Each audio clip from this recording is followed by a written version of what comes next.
Welcome to Democracy Now!, democracynow.org, the War and Peace Report. I'm Amy Goodman. United Nations Secretary General Antonio Guterres is calling for an immediate de-escalation after Israel and Hezbollah exchange heavy fire over the weekend. Early on Sunday morning, over 100 Israeli warplanes struck about 40 sites in Lebanon. Hezbollah responded by launching hundreds of drones and rockets at Israel. 3 deaths were reported in Lebanon, 1 in Israel. Israel described its attacks as preemptive, saying the raid was conducted to blunt an imminent attack by Hezbollah. But Hezbollah leader Hassan Nasrallah rejected that claim. What happened was an aggression, not a preemptive action. And if we were to assume this was a preemptive action, it left no impact whatsoever on our military operations today, neither on its missiles, nor on its drones, nor on its fighters. We'll have more on this story after headlines. Human Rights Watch has accused Israel of arbitrarily detaining and torturing Palestinian healthcare workers. 8 doctors, nurses, and paramedics recently held in Israeli prisons have described being blindfolded, beaten, held in forced stress positions, and handcuffed for extended periods of time. They also reported torture, including rape and sexual abuse by Israeli forces. Over the weekend, Israel bombed another school in Gaza, sheltering displaced Palestinians. Meanwhile, on Saturday, an Israeli strike on a home in Khan Yunis killed 11 members of the same family, including 2 children. This comes as Israeli forces have withdrawn from the Hamad City portion of Khan Yunis, leaving the neighborhood largely destroyed.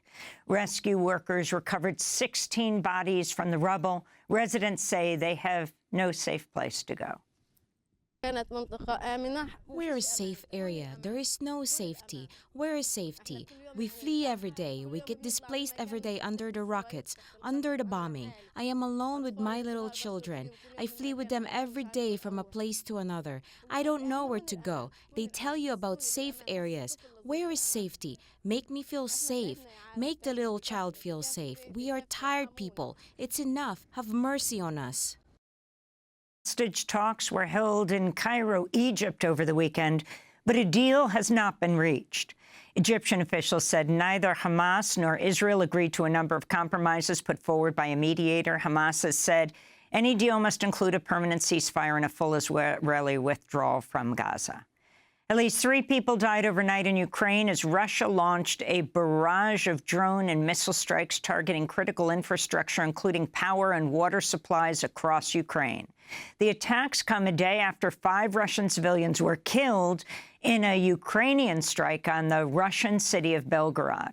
Meanwhile, in the Ukrainian city of Kramatorsk, a safety advisor working for the Reuters news agency was killed, and 4 Reuters journalists were injured in a Russian strike on their hotel on Saturday. Ryan Evans was a 38-year-old British citizen. In a statement, Reuters said, quote, "Ryan has helped so many of our journalists cover events around the world. We will miss him terribly," unquote. The injured journalists are reportedly from Ukraine, the United States, Latvia, and Germany. 2 of them were hospitalized. Meanwhile, Indian Prime Minister Narendra Modi met with President Volodymyr Zelensky in Kyiv on Friday. Modi called for peace talks to end the war.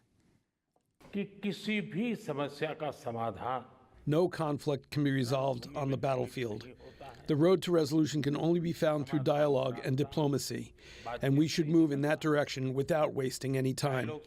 Both sides should sit together to find ways to end this crisis. In news from Iraq, 2 journalists were killed on Friday in a Turkish drone strike. The journalists, Gülistan Tara of Turkey and Hira Bahadin of Iraq, worked for the Kurdish outlet Shtark TV. A 3rd journalist was seriously wounded. Another journalist working for a Kurdish outlet was killed last month. Reporters Without Borders says Iraqi Kurdistan is becoming one of the most dangerous areas in the world for reporters.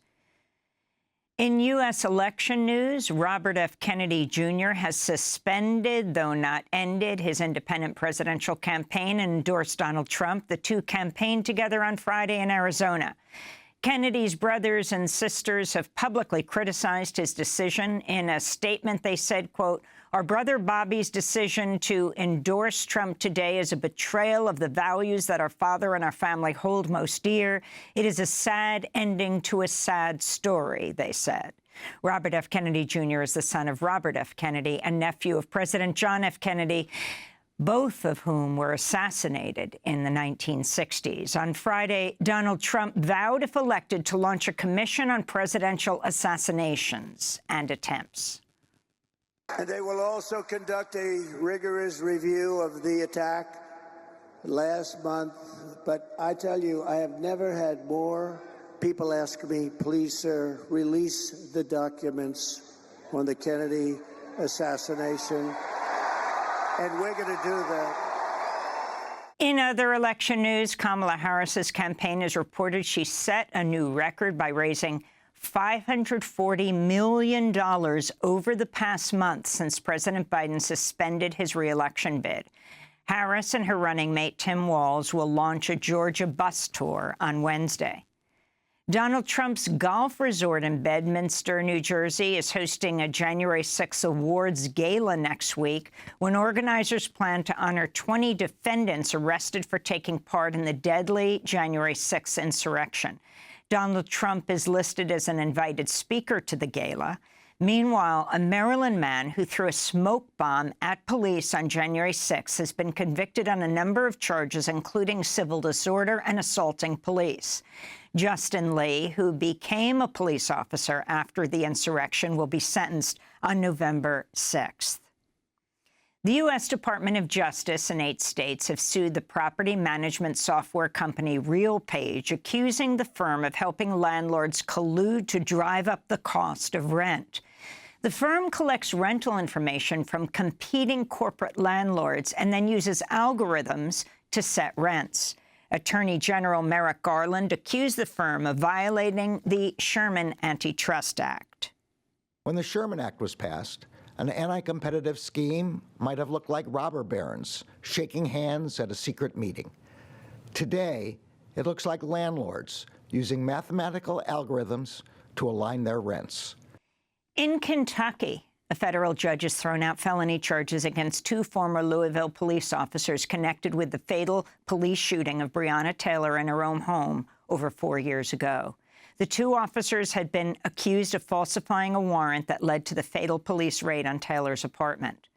The officers, Joshua Janes and Kyle Meany, were not at the scene of the shooting in March 2020. We'll have more on this later in the broadcast. We'll be speaking with Taylor family attorney Ben Crump.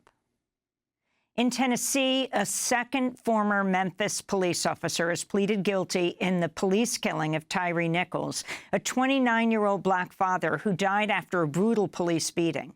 The former officer, Emmett Martin, pleaded guilty to federal civil rights violations and could face up to 40 years in prison. In Florida, a sheriff's deputy has been charged with manslaughter in connection with the killing of Roger Fortson, a 23-year-old black Air Force member who was shot to death in his own home. According to the Associated Press, former Okaloosa County deputy Eddie Duran is just the 4th Florida police officer in the past 35 years to be charged for an on-duty killing. French authorities have detained the founder and CEO of the popular news and messaging service Telegram. Pavel Durov was detained at a Paris airport on an arrest warrant related to allegations that Telegram has been used for illegal activity. Durov is a dual French-Russian citizen. Telegram posted a message online saying, quote, "It's absurd to claim that a platform or its owner are responsible for abuse of that platform. Almost 1 billion users globally use Telegram as means of communication and as a source of vital information," unquote. The app has a history of refusing to cooperate with law enforcement. In Burkina Faso, a militant group with links to al-Qaeda has claimed responsibility for an attack that killed up to 200 people and injured 140. According to the Norwegian Refugee Council, attacks in Burkina Faso this year have killed more than 8,400 people. At least 13 migrants are dead after their boat sank off the coast of Yemen. Authorities are searching for over a dozen others who've been missing since last week, according to the International Organization for Migration, the IOM. The boat had departed from Djibouti in East Africa, carrying 25 Ethiopian and 2 Yemeni migrants.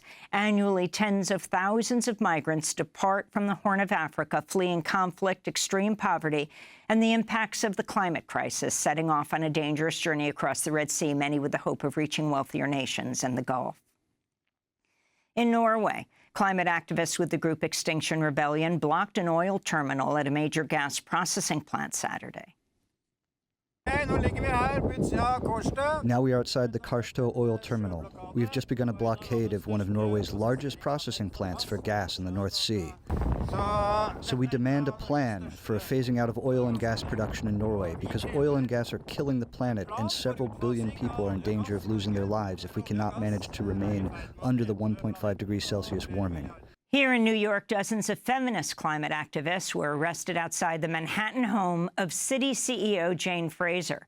The action was part of Summer of Heat, a season-long series of civil disobedience targeting the funders of the climate crisis. And the Biden administration has been dealt a setback in its efforts to use the Civil Rights Act of 1964 to fight environmental injustice in Louisiana. On Friday, a federal court ruled the Environmental Protection Agency is barred from using the federal civil rights law to prevent Louisiana from issuing permits to new fossil fuel facilities in an area known as Cancer Alley, a predominantly Black community. And those are some of the headlines. This is Democracy Now!, democracynow.org, the War and Peace Report. I'm Amy Goodman.